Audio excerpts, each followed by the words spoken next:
Yo, what's poppin' Poke Pals? Rare Boy here, and I'm finally back with another episode of Fusion Fighter, where you guys tell me what two Pokemon to fuse, and then we see if our abominations can solo run a game. Today we're gonna find out if it's possible to beat Pokemon Fire Red using only a Peevee, a fusion between Pikachu and Eevee. The reason why I chose to fuse these two Pokemon in particular is because it was not only requested, but also because Pikachu is the official mascot of the Pokemon franchise, and Eevee in recent years has become sort of a second mascot, so fusing the two creates Game Freak's wettest dream. Before we can even begin our challenge, I first need to import Peevee sprites into our version of Pokemon Fire Red. I make all of the contender sprites for this series myself, so if they look like a 5-year-old made them, you know why. Once the sprites are in the game, I then need to edit the game's internal data, so this once empty data now functions exactly like a Peevee should. I code in its electric and normal typing, its base stats, and moveset, which are literally just Pikachu and Eevee's movesets and stats combined. After looking at Pikachu and Eevee's horrendous base stats, I thought about using the partner Pikachu and Eevee from Let's Go series, but then I decided not to, as the lower base stats make for more of a challenge, and you guys know I love an extra challenge. Now that our Peevee is in our game, let's review the rules of the run. The first rule is that I'm only allowed to use Peevee in battle. We are allowed to capture other Pokemon for HM usage, but they cannot assist Peevee by any other means. The second rule is that I'm not allowed to use items in battle. Held items such as leftovers are okay, but items such as X items or Hyper Potions are banned until the battle has ended. And finally, no glitches or exploits will be used to complete this game. It's just a normal playthrough of Pokemon Fire Red, but with a Peevee. With the rules explained and our Peevee in game, let's jump into some gameplay. The first thing that I do is pick up our Peevee from Professor Oak's lab. For this run, I replace Squirtle, so our rival takes Bulbasaur, which I believe will make for even more of a challenge. I don't nickname fused Pokemon as their fusion names are usually demeaning enough. I took a look at her stats, and she has a timid nature, which means more speed but less attack, which isn't great considering I'm looking to make this a mixed attacker. With Peevee on the team now, it's time to conquer the Kanto region. Despite our glaring disadvantage between our typing and moveset, Brock wasn't that bad of a fight. I set up 6 double teams against Geodude, which I was able to do thanks to our static ability paralyzing the floating rock. Then I spammed tail whips until he was at -6 defense and took him down with 2 quick attacks. Onix was a little more threatening with Rock Tomb, but thanks to our evasion boost and him not having defense curl like Geodude, we took him out while still having a good amount of health left over. I tried my luck at our rival Morty on Nugget Bridge, and it was going great. The problem was Pidgeotto, who managed to get a sand attack off, which made us miss 5 of our quick attacks in a row. Thanks to Double Team, I managed to stay alive for much longer than I anticipated, and we were 1 hit away from victory, but of course, Bulbasaur busts through our evasion boost and finishes us off. So close. If I can learn an electric move to one-shot Pidgeotto, we should be okay.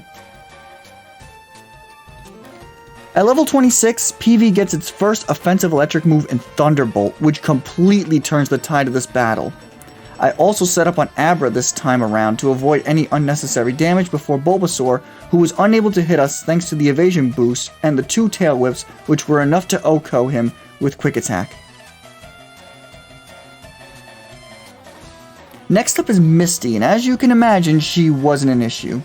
2 Thunderbolts and it's on to Surge. But before Surge is another rival fight on the SSN. It wasn't much of a fight, so instead let me take this opportunity to talk about my sudden move switch up. Some of you may be wondering why I replaced Double Team, which has been carrying us, and that's exactly why I got rid of it. Up until now, I had no offensive way of hitting rock types, so I would luck my way through with evasion and spam not very effective moves against them. However, I consider evasion boosting moves to be a cop-out in these types of challenges, so I do my best to avoid them, especially in the late game. Anyone can slap Double Team on a Pokemon and luck their way through a fight, but where is the skill and honor in that? I say if you're gonna win, win honestly with skill and strategy. I started implementing this rule after my first and only run with Wishy-Washy, where I shouldn't have won that final fight, but back then I cared more about the content than the experience like I do now. Anyways, thanks for coming to my TED Talk and enjoy the rest of the challenge. So, let's talk about this Surge fight, who makes a great example of why I don't like using evasion boosting attacks. I was mopping the floor with his team until his Raichu miraculously survives our dig and starts setting up double teams to the point where he almost brought this fight back. And that's exactly why I don't use evasion boosting attacks in my challenges, because one or two boosts can completely change the outcome of a fight with little to no effort. I decided Giovanni wouldn't be too much of a threat at this point, so I go for him first. Boy was I wrong. His two rock types weren't an issue, but Kanga proved to be a big threat as she lowered our defense with Tail Whip and slammed us hard with Mega Punch that only left us on literally 1 HP. Sheesh! Talk about a close call victory. After such a close call fight, I decided to take on our rival in Pokemon Tower, and thanks to him choosing Bulbasaur as his starter, he now has Growlithe and Gyarados on his team, both of which have Intimidate, which makes our secret powers really weak. Because of this, Ivysaur tanks our physical hits and puts us to sleep, leaving us in a sticky situation. Thankfully, we wake up quickly and can take him out with some Black Glasses boosted bites. So, after narrowly escaping defeat, I decide just to hop right into our next rival fight with little to no preparation, and as you can imagine, it didn't go well. I don't know what was in my protein bar that day, but it must have been something good to make me think I could rush into this next fight. Let's see how Erica goes instead. Well, Erica's fight wasn't any easier as we are paralyzed straight away by Stun Spore, but thankfully we had enough bulk and we managed to bust through paralysis enough times to the point where we could successfully defeat her just barely. Maybe I do need to train. Even at level 50, we couldn't defeat our rival because we don't have the firepower we need. Let me try my luck at Koga and see how that goes. Well, I'm actually surprised that we beat Koga on our first attempt. I did manage to get a crit on Weezing for a one-shot, which I don't know if that mattered or not, but even so, I beat Koga on my first attempt, which is nice since Koga is usually an issue for us on this channel. Moving right along then. Now that I'm at level 60, I try my rival again, and it went swimmingly. I managed to paralyze Alakazam with Secret Power, which also paralyzed us thanks to his Synchronize ability. This actually worked out in my favor, as Venusaur couldn't put us to sleep, and I wound up critting Venusaur for a 2-shot, so I'll take it. Even though we got past our rival, Giovanni was not a fun time, as his Nidoqueen completely walls us and hits hard with Double Kick. I guess I need to level up again. To help with the grind, I decided to take on Blaine, and thankfully this match was a complete sweep. Arcanine miraculously survives our Thunderbolt, but we heal locked him with the small amount of health we left him with, so we were able to take him out untouched. Now at level 70, we made mincemeat out of Giovanni, even after getting poisoned by Nidoqueen's Poison Point ability. Now we can finally take on Sabrina. Now that we have access to Sabrina, we take her on, and unfortunately for her, she stood no chance against our secret powers with her physically frail Pokemon.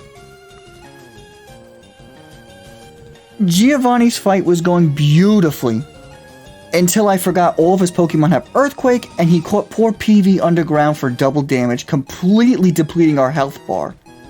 Well, that was a stupid play by me.